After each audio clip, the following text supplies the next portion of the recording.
Hello and welcome to the Teju classes. आप सभी का आपका अपना यूट्यूब चैनल तेजू क्लासेस में स्वागत है। जेसीईआरटी रांची के द्वारा मॉडल सेट पेपर जारी किया जा चुका है। आपका टर्म 2 का पेपर होने वाला है, क्लास 11 का और क्लास 9 का, जो कि 16 जून से लेकर के 30 जून के बीच में प्रस्तावित है।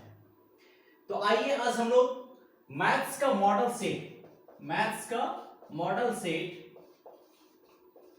3 के बारे में देखेंगे। कौन सा सेट? मॉडल सेट 3 को हम लोग देखेंगे। उससे पहले हम लोग डिस्कस कर लेते हैं कि जो मॉडल सेट है वो आखिर आपका क्वेश्चन किस तरह से, आपका क्वेश्चन का पैटर्न क्या होगा, है ना। तो क्वेश्चन का पैटर्न क्या है कि आपका 3 सेक्शन में डिवाइडेड है। सेक्शन ए जो होगा वो आपका कितने मार्क्स का होगा? 2 मार्क्स का होगा। मैथ्स में 2 मार्क्स का होगा। टोटल नंबर ऑफ क्वेश्चंस कितने होंगे? 7, जिसमें से आपको करना कितना है? 5 क्वेश्चन बनाना है और सारे क्वेश्चंस का मार्क्स कितना 2, यानी टोटल मार्क्स 10। ठीक है। सेक्शन बी जो होगा, है ना, वो सेक्शन बी आपका कितने क्वेश्चंस रहेंगे? क्वेश्चन इसमें भी 7 क्वेश्चंस रहेंगे, जो कि आपको 5 करना है और हर क्वेश्चन का मार्क्स कितना होगा? 3, यानी टोटल 15 मार्क्स का। क्लियर है। नेक्स्ट जो सेक्शन सी होगा, है ना, उस सेक्शन सी में 7 क्वेश्चंस रहेंगे, जो कि सॉरी 7 नहीं, उसमें आपका 5 क्वेश्चन रहेगा। उस 5 क्वेश्चन में से आपको 3 क्वेश्चन करना है और वो 3 क्वेश्चंस का हर क्वेश्चन का मार्क्स कितना होगा? 5-5 मार्क्स होंगे। तो टोटल कितने मार्क्स हो गए? 15, यानी टोटल 40 मार्क्स का पेपर होगा आपका टर्म 2 का। ठीक है। तो हम इस वीडियो में सेक्शन ए को पहले डिस्कस करेंगे, फिर नेक्स्ट वीडियो में सेक्शन बी को देखेंगे, फिर नेक्स्ट सेक्शन सी को देखेंगे। ठीक है। अब अगर आप इस चैनल पे नए हैं तो सबसे पहले आप इस चैनल को सब्सक्राइब कर दें। ठीक है। अब वो क्या है, सेक्शन ए का पहला क्वेश्चन हम लोग देखेंगे कि पहला क्वेश्चन ये कहता है, क्वेश्चन आपको ऊपर में दिख रहा होगा कि अगर NC9 जो है वो इक्वल है किसके? NC8 के। किसके इक्वल है? NC8 के। तो आपको फाइंड द वैल्यू, किसकी वैल्यू फाइंड आउट करनी है? NC17 की वैल्यू आपको फाइंड आउट करनी है। क्लियर है। NC17 की वैल्यू आपको फाइंड आउट करनी है। अब क्या है, NC9 बराबर NC8 है। इसका मतलब क्या है? 2 तरीके से इसको बना सकते हैं हम लोग। तो चूंकि ये 2 मार्क्स का है, पहले हम लोग क्या कर देंगे? मेथड NC9 बराबर NC8। ठीक है। अब क्या है, ये सॉल्यूशन है। NC9 को क्या लिखेंगे? n का फैक्टोरियल बाई 9 का फैक्टोरियल इंटू n माइनस 9 का फैक्टोरियल बराबर, इधर भी क्या हम लोग चेंज करेंगे? तो n का फैक्टोरियल बाई 8 का फैक्टोरियल इंटू n माइनस 8 का factorial. Clear? That implies n का फैक्टोरियल, ये तो कैंसिल आउट होगा। ठीक है। ये आपका यहां चला जाएगा, ये यहां चला जाएगा, क्या आ जाएगा? 8 का फैक्टोरियल इंटू n माइनस 8 का फैक्टोरियल इक्वल्स टू 9 का फैक्टोरियल इंटू n माइनस 9 का फैक्टोरियल। क्लियर है। अब क्या है, 8 फैक्टोरियल को आप ऐसे रखें, n माइनस 8 को आप क्या लिख सकते हैं? n minus 8 into n minus 9 का फैक्टोरियल लिख सकते हैं। घटते जाता है। जैसे अगर मान लो 5 का फैक्टोरियल है, तो 5 का फैक्टोरियल क्या होगा? 5 इंटू 3, 4 इंटू 3 इंटू 2 इंटू 1, इस टाइप से। तो n 8 का फैक्टोरियल इंटू n माइनस 8 का फैक्टोरियल है, तो क्या हो जाएगा? n minus 8 into n minus 9 का फैक्टोरियल बराबर 9 का फैक्टोरियल इंटू n माइनस 9 का फैक्टोरियल। ये कैंसिल आउट होगा, तो क्या हो जाएगा? 8 का फैक्टोरियल इंटू n माइनस 8 का फैक्टोरियल बराबर 9 का फैक्टोरियल क्या लिख सकते हैं? 9 इंटू 8 का फैक्टोरियल। ये क्या है? ठीक है, सॉरी, यहाँ पे n माइनस 8 केवल है, फैक्टोरियल नहीं। तो यहां से क्या हो जाएगा?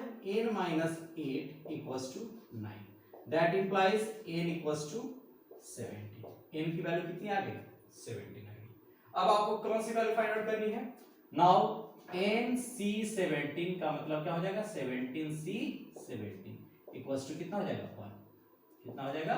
1। NCN की वैल्यू कितनी होती है? 1 होती है। तो ये एक मेथड हुआ जिससे आप इसको बना सकते हैं। अगर आप दूसरा मेथड से बनाना है तो क्या है कि फॉर्मूला क्या कहता है कि अगर NCP बराबर NCQ है तो N equals to P plus Q होता है। क्लियर है। जब NCP बराबर NCQ होता है तो N बराबर क्या होता है? P plus cube. अगर हम इसको अप्लाई करेंगे तो NC9 बराबर क्या है, NC8। इसका मतलब क्या है, n की वैल्यू क्या हो जाएगी 9 + 8 यानी 17। क्लियर है। अब क्या है, NC17 अगर आपको फाइंड आउट करनी है तो n की वैल्यू कितनी आ गई है, 17 आ गई है, तो 17C17 = 1। ये क्या हो जाएगा आंसर। तो आप या तो ये मेथड अप्लाई करो या तो ये मेथड अप्लाई करो, दोनों में से जिस मेथड से आपको बनाना है आप बना सकते हो। ठीक है। नेक्स्ट क्वेश्चन क्या है, नेक्स्ट क्वेश्चन हम लोग देखेंगे कि क्वेश्चन नंबर 2। अब ये है सीक्वेंस एंड सीरीज से, ये रहा आपका क्वेश्चन सीक्वेंस एंड सीरीज से। सीक्वेंस एंड सीरीज से क्या क्वेश्चन कह रहा है कि find the first two terms of the sequence whose nth term is, nth term कितना दिया हुआ है, nth टर्म जो है ना, nth टर्म इज क्या है, an = -1 का पावर n - 1 है ना, इनटू 5n + 1। क्लियर है।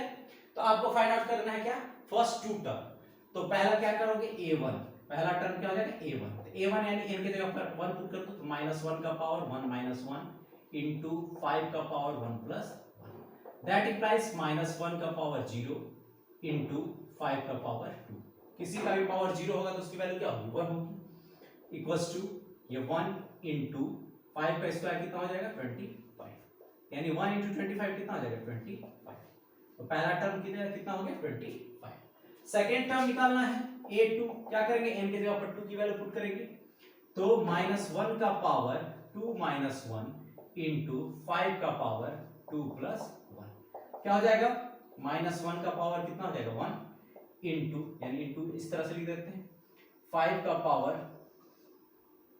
2 + 1 कितना हो जाएगा 3।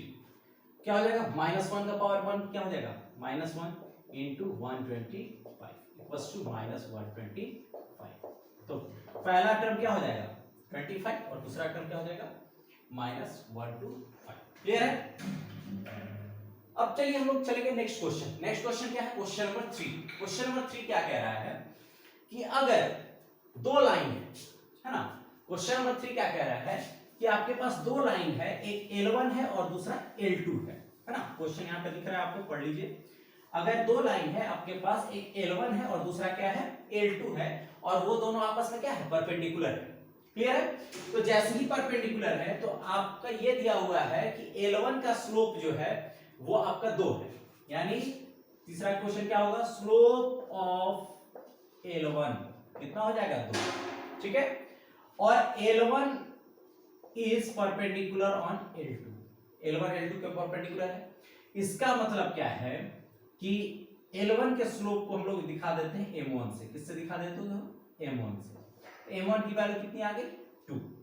तो अगर slope of L2 find out करना, उसको मान लेते हैं M1।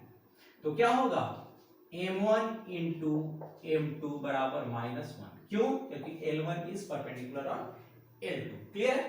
तो M1 की वैल्यू कितनी आ गई 2 है, दी हुई है। M2 की वैल्यू फाइंड आउट करनी है, इक्वल्स टू -1। तो M2 that implies M2 equals to -1/2। M2 की वैल्यू क्या हो जाएगी -1/2। क्लियर है। नेक्स्ट क्वेश्चन देखिए, question number 4। Question number 4, question number 4 क्या कहता है कि आपको एक्यूट एंगल फाइंड आउट करना है। ठीक है, किसमें क्वेश्चन नंबर 4 क्या कह रहा है कि एक्यूट एंगल फाइंड आउट करना है। अब किसमें एक्यूट एंगल फाइंड आउट करना है, between the x axis and the line joining the points 3 और -1 एंड 4 - 2। ठीक है, एक पॉइंट लाइन किसको ज्वाइन कर रहा है, दो पॉइंट है, एक पॉइंट क्या है 3 और -1 और दूसरा पॉइंट है उसका क्या कोऑर्डिनेट है 4 और -2। ठीक है। अब ये क्या कर रहा है कि angle between the x axis and the line joining. तो मान लो ये एक्स एक्सिस है और ये लाइन इस तरह से है। एक मान लो क्या है 3 - 1 है ना। अब 3 - 1 ये तो अगर आप कहोगे तो x और y है, तो यानी ये पॉइंट हो जाएगा। ठीक है, इधर ही पॉइंट होगा ये, और 4 - 2 भी इस तरह से, इस पॉइंट, ये इस तरह से पॉइंट हो जाएगा, इस तरह से ये ग्राफ जाएगा। तो ऐसा कोई जरूरी नहीं है कि आप इसी तरह से बनाओगे। ये मान लो एक्स एक्सिस हुआ तो एक स्लोप इस टाइप से बना दिए, है ना। एक तुम्हारा हो गया, इसका पॉइंट हो गया 3 - 1 और दूसरा पॉइंट जो हुआ वो आपका हो गया 4 - 2। अब क्या है कि what will be the slope, slope क्या होगा।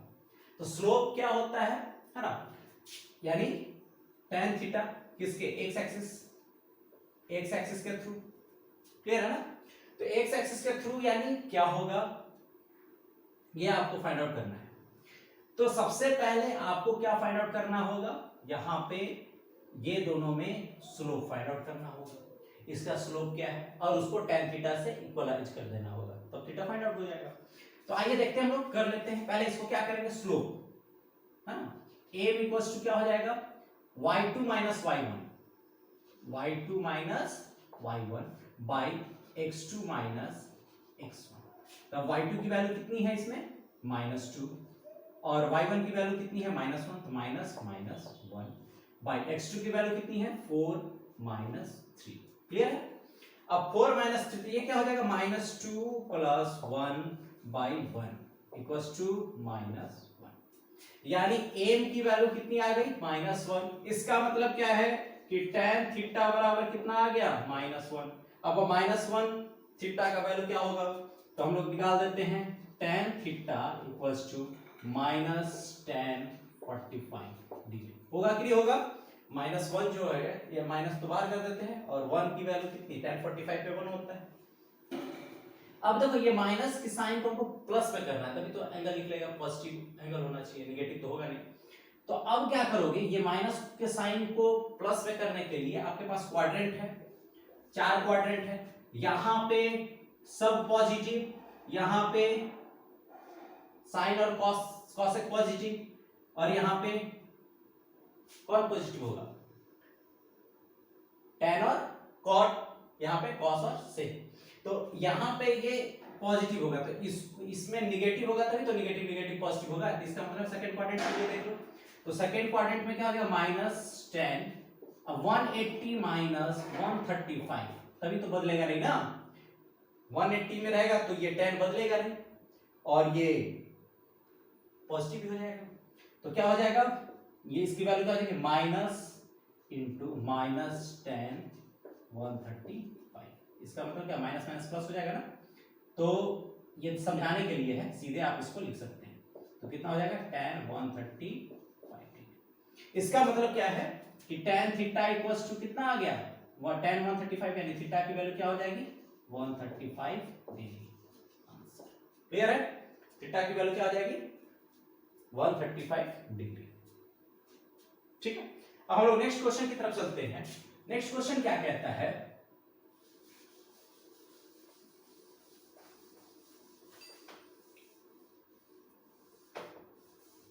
ठीक है, नेक्स्ट क्वेश्चन क्या कहता है,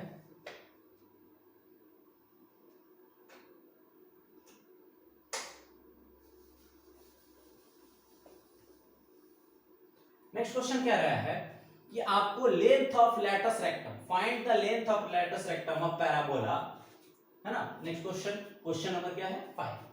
तो लेंथ ऑफ पैराबोला आपको फाइंड आउट करना है, length of latus rectum of parabola. Parabola का इक्वेशन क्या है, x² = -4 ay, यही है, ये होता है।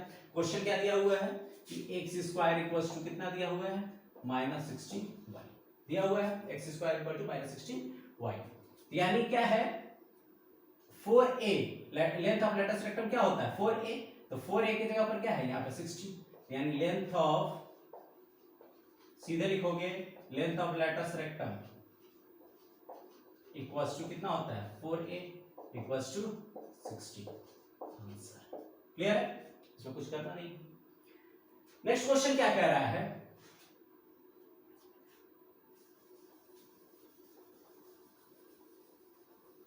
नेक्स्ट क्वेश्चन नंबर 6, इसको आप ध्यान से देखो, क्वेश्चन नंबर 6 को, यहाँ पे है क्वेश्चन नंबर 6 को देखो कि right the perpendicular distance of point, एक पॉइंट दिया हुआ है 2 3 4, ये है ना पॉइंट।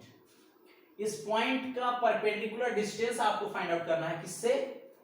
एक्स वाई प्लेन से एंड वाई जेड प्लेन से। दो प्लेन दिया हुआ है, एक्स वाई और दूसरा वाई जेड प्लेन। यहां से आपको फाइंड आउट करना है इसका परपेंडिकुलर डिस्टेंस। ठीक है, अब परपेंडिकुलर डिस्टेंस का एक मान लो कि ये डबल, ये क्या है, 3 एक्सिस का है, एक्स वाई जेड प्लेन की बात हो रही है। अगर मान लो कोऑर्डिनेट रहता, 2 ही एक्सिस अगर रहती, तो उसका हम लोग क्या देखते, मान लो 2 एक्सिस रहती, तो अगर एक्स एक्सिस की बात कही जा रही है, ये पॉइंट है, मान लो ये है, मान लो यहाँ पे है 2 और ये है हमारा 4, तो ये पॉइंट क्या हो जाएगा 2 4। एक्स एक्सिस से इसकी दूरी कितनी हो जाएगी 4, होगा कि नहीं होगा? यानी एक्स एक्सिस से इसकी दूरी कितनी हुई, जो वाई का है, वाई का डिस्टेंस जितना है उतना ही ना हुआ। अगर तुमसे पूछा जाएगा कि एक्स एक्सिस से और वाई एक्सिस से इसका परपेंडिकुलर डिस्टेंस कितना होगा, तो उतना होगा जितना एक्स का दूरी होगा, यानी 2 होगा। बात समझ में आ गई? सेम चीज यहां है। अगर एक्स एक्सिस से कहा जाए तो आंसर किसका हो गया, वाई का, वाई की जो वैल्यू होगी। और वाई एक्सिस कहा जाए तो कौन सा हो जाएगा, जो एक्स की वैल्यू होगी। सिमिलरली जब एक्स वाई प्लेन कहा जा रहा है, इसमें से कौन सा गायब है, जेड वाला गायब है, तो आंसर क्या होगा 4। यानी परपेंडिकुलर डिस्टेंस आपको क्या करना है, परपेंडिकुलर डिस्टेंस, परपेंडिकुलर डिस्टेंस, ठीक है, किससे perpendicular distance, from X Y plane. X Y plane से क्या होगा, कौन सा गायब है इसमें, जेड, जेड का वैल्यू कितनी है 4, इतना ही होगा, समझ गए? और इसी में दूसरा क्या हो जाएगा, परपेंडिकुलर डिस्टेंस फ्रॉम किसमें, वाई जेड प्लेन। तो वाई जेड प्लेन से क्या हो जाएगा, वाई जेड में कौन गायब है, एक्स, एक्स की वैल्यू कितनी है इसमें 2। अब बताइए अगर आपसे पूछा जाएगा कि एक्स जेड प्लेन से, तो आंसर क्या हो जाता है 3, है ना? तो आप इसको कर लेंगे। नेक्स्ट क्वेश्चन, लास्ट क्वेश्चन देखिए, क्वेश्चन नंबर 7। क्वेश्चन नंबर 7 कहता है,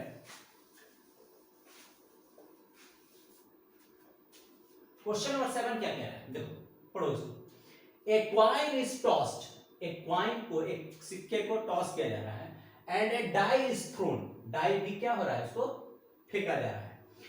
तो what will be it's sample space, sample, right the sample space for its, for this experiment. इस एक्सपेरिमेंट के लिए क्या करना है, सैंपल स्पेस लिखना है।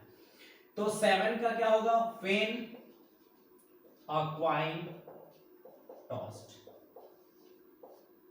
अब देखो एक चीज यहां पे है कि आपको एक बार टॉस किया गया, कि 2 बार टॉस किया गया, कि 3 बार टॉस किया गया, ये नहीं दिया गया है ना? तो आपका एक क्वाइन इज टॉस्ड, एक सिक्का उछाला जाता है और एक पासा फेंका जाता है। इस परीक्षण का प्रतिदर्श समष्टि लिखिए। तो अगर एक सिक्का उछाला जा रहा है तो क्या आएगा इसका सैंपल स्पेस, या तो हेड आएगा या तो टेल आएगा। इसका सैंपल स्पेस कितना हो गया 2। अगर एक डाई फेंका जा रहा है, डाई थ्रोन, तो डाई जब थ्रोन हो जाएगा तो सैंपल स्पेस क्या हो जाएगा, 1 आएगा, 2 आएगा, 3 आएगा, 4 आएगा, 5 आएगा या 6 आएगा। कितना हो जाएगा 6। क्लियर है?